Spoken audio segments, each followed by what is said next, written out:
Somewhere hundreds of thousands of years ago, someone did something wrong. And for the first time in the history of life on Earth, they felt it in their chest. Not fear, not pain, something else entirely. A hot, sinking feeling. A sudden urge to look away, to hide, to disappear. That feeling had never existed before. Not in any animal, not anywhere on the planet. And once it showed up, it never left. Today we're asking a strange question. Who was the first human to actually feel shame? And why did evolution build something so uncomfortable into our brains in the first place? I'm G, and this is the story of the emotion that quietly runs your entire life. Let's start with the obvious question. Why would evolution invent something that feels this bad? Animals feel fear. Animals feel pain. Both of those clearly help survival. Fear keeps you away from predators. Pain tells you something's physically wrong. Shame is different. Shame doesn't protect you from a lion. It protects you from something far more dangerous for early humans. Rejection. Here's the thing people forget. A lone human, cut off from the group, stood almost no chance of survival. No group meant no shared food. No protection at night. No one to help raise your children. Being kicked out of the tribe wasn't just uncomfortable. It was often a death sentence. So evolution needed a warning system. Something that fired before rejection actually happened. Something that made you feel awful the moment you did something that might get you excluded, long before the group ever reacted. That system is shame. It's not there to punish you after the fact. It's there to stop you before the damage is done. So when did this actually start? Nobody can point to one specific human and say, that's the moment.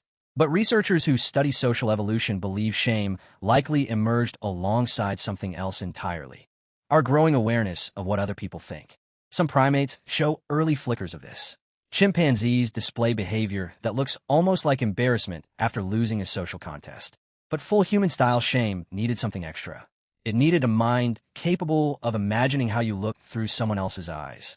Psychologists call this theory of mind. The ability to understand that other people have their own thoughts, judgments, and opinions about you. Once early humans developed that ability, shame became almost inevitable. Because the moment you can imagine someone judging you, you can also imagine the cost of being judged badly.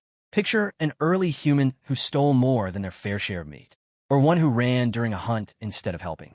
If the group noticed and clearly disapproved, that person needed a fast, powerful internal signal telling them exactly one thing. Fix this immediately or face consequences. That gut punch feeling was the birth of shame. Once shame existed, it spread through early human groups incredibly fast because it solved a massive problem. Groups needed cooperation to survive. Sharing food, working together, following agreed-upon rules. But cooperation only works if most people follow it most of the time. Shame became an internal enforcement system built directly into the brain that kept people in line without anyone needing to constantly watch and punish them. You didn't need a guard forcing you to share food fairly. Shame did that job for free, automatically every single time you considered breaking the rule. This made shame incredibly efficient from an evolutionary standpoint. It reduced conflict.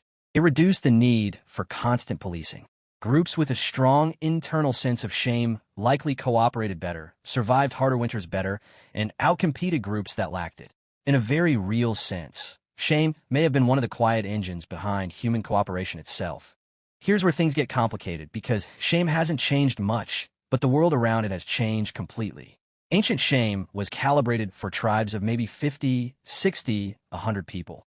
A small circle where everyone's opinion actually mattered to your daily survival. Modern shame gets triggered by millions of strangers online, most of whom you'll never meet, none of whom actually control your access to food or shelter. Your brain doesn't know the difference. It reacts the same way it would if your entire tribe just turned against you. That's why a single harsh comment on social media can trigger a feeling completely disproportionate to the actual stakes involved. You're not really in danger of being kicked out of your tribe. But your ancient shame system doesn't know that. It's still running software built for a world that no longer exists. So who was the first human to ever feel shame? We'll never know their name, but we know what they felt because you felt it too. That same hot, sinking feeling. That same urge to disappear.